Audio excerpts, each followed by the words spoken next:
Hey there, and welcome to this explainer. Look, if you're joining me today, chances are pretty high that you or maybe someone you love has tried to quit smoking. And you've probably tried multiple times, right? And found it incredibly, deeply frustrating. Well, I want to start by just instantly validating that struggle. Today, we are going to look at quitting through an entirely new, incredibly compassionate, and really wholesome lens. We aren't going to talk about willpower today, and we are certainly not going to talk about failure. Instead, we're going to look at how to literally redesign the habit from the ground up. It's the ultimate question, isn't it? Why does quitting feel so much harder than it looks on paper? When people try to stop, their brain almost always starts acting like something absolutely critical for survival has just gone missing. Now, I know there's a lot of frustration, and honestly, a heavy amount of guilt that people feel when they relapse. But right here, right now, I want us to completely remove the shame associated with struggling to stop. Because, as you'll see today, your struggle makes complete, 100% biological and psychological sense. Okay, let's dive right into this paradigm shift. The old view tells us that smoking is just a bad choice or maybe a sign of weak willpower. But honestly, that's a total myth, and we need to dismantle it. The new view, the accurate view, is that smoking is a learned loop. It's a familiar system. Think of it like a shopkeeper who's used the exact same clunky old cash register for decades. Even if you install a brand new, highly efficient system for them, that shopkeeper is still going to trust the old one, right? Because it's familiar, it's quick, and it's built right into the rhythm of their day. Well, your brain relies on cigarettes in the exact same way. It's familiar, and it gets the job done. All right, Section 1, Deconstructing the Machine. Let's take a look inside the habit loop. You know, it really helps to think of the habit loop as this highly effective four-part system: cue, urge, action, and relief. A cigarette isn't just a physical object, it's a tool. It's a tool the brain automatically reaches for to complete this exact cycle. Your brain experiences a cue, maybe that's finishing a meal, then it feels an urge, it takes the action of smoking, and boom, it gets a hit of relief. So you aren't just dropping a bad habit when you quit, you're actually taking away a highly reliable tool that your brain uses to change how it feels. Now, here's a really fascinating way to define nicotine. It is simply a fast signal to change state. It's exactly like plugging a dying phone into a charger for a tiny, immediate burst of power. Your phone obviously doesn't care about the charger as some sort of moral issue. It just registers that power is coming in. Well, your body doesn't see nicotine as a moral failing either.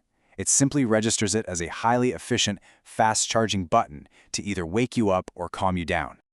So, looking at the simple system underneath it all, first, smoking delivers that quick change and feels relieving. But here is the kicker. Doing the action repeatedly trains your brain through pairing.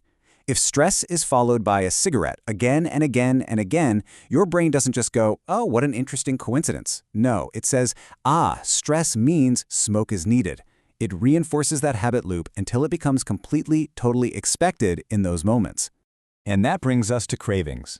We often think of a craving as an agonizing desire that we just have to fight off. But actually, scratch that. Let's reframe it completely. A craving is just a prediction. It's your brain's old map pointing to an old bridge. The brain anticipates a change in state and says, hey, we usually use this cigarette bridge right about now. It's an automatic prediction based on past learning. It is not a command that you have to obey. Moving right along to Section 2, the compassionate replacement, fixing the job. To really fix this, we have to look closely at the moments that trigger the urge. Common triggers usually include things like right after a cup of tea, during moments of high stress, while you're just standing around waiting, when you're feeling lonely, or even just transitioning between two work tasks. Now, if you see your own life in this list, I really want you to feel deeply seen right now. Your habit is not random.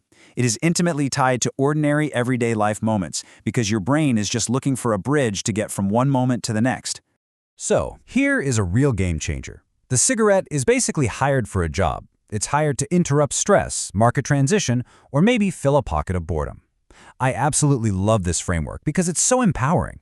It takes this terrifying internal demon and turns it into a simple external staffing problem. The cigarette just has a job, and since you are the boss of your own brain, you just need to reassign that job to something else. And that brings us to the blueprint for change. You have to compare what the cigarette was doing with what the new replacement must do. Because think about it, if we simply remove the cigarette but leave the job completely untouched, the brain is going to panic. It'll say, excuse me, who is handling the stress interruption right now? You absolutely have to give the brain a new way to get the job done. Let's look at how this plays out. If the cigarette was interrupting stress, your new replacement must create a pause. Maybe that's a short walk or just grabbing a glass of water.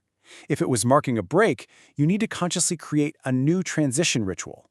If it was soothing discomfort, you need a new way to reduce that discomfort without smoking, like maybe a few minutes of quiet conversation or deep breathing. Teaching your brain a new route to relief is a much kinder and vastly more effective way to create lasting change. Now, as you start practicing these replacements, I want to gently remind you of something absolutely crucial. Shame actually makes urges stronger. When you treat every single urge like a 5-alarm fire, or you beat yourself up for having a craving, you're just adding emotional stress to your system. And ironically, stress is literally one of your brain's favorite reasons to ask for another cigarette. By letting go of the shame, you actually remove a massive layer of the pressure. Which leads us to our final section, Section 3, the quiet freedom of becoming a non-smoker. Successful quitting basically means 3 layers of change are happening all at once. At the body level, your system becomes calmer without that constant spike and crash of nicotine. Down at the brain level, those old predictions of, I need a cigarette right now, start getting weaker and weaker. And finally, at the meaning level, you experience a true identity shift. These 3 layers mirror and support each other over time. Gradually, that old street sign in your mind that always pointed to smoking, it turns into an untrustworthy path that you just no longer feel forced to take. Let's just pause for a second and let this realization sink in. When you pair an urge with understanding, the cigarette simply becomes optional. You see, the goal of quitting isn't to miraculously never feel an urge ever again. That's just an impossible standard. The real goal here is to gain the mental space to understand the urge and not automatically obey it. Optional is an incredibly powerful word. It means you have your freedom back. So, I want to leave you with a provocative thought to carry with you. The next time you feel a craving, instead of panicking, just take a breath and ask yourself, what is this moment actually asking for? Is it asking for a break? A moment of comfort? Just a deep breath?